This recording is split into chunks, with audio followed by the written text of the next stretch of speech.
You know, I don't know about you, but we got cat beds all over the house, but our cat always wants to sleep on the arm of the sofa next to us. And you know what that means? Cat hair everywhere. So I want to show you some quick and easy ways to clean that up today. Now, the first thing you can use is a soot and dirt removal sponge. It's like a little dry cleaning sponge. And you're just going to run over the hair like that, and it's going to pick it right up off of there.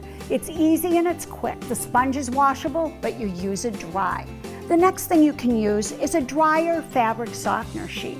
You're just going to take it and you're going to wipe over the hair just like that, and it picks it up.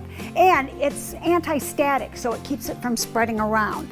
Then, one that I really love to use is just a rubber glove. You're just going to slip on a rubber glove and you're just going to roll the cat hair forward like that and pick it right off.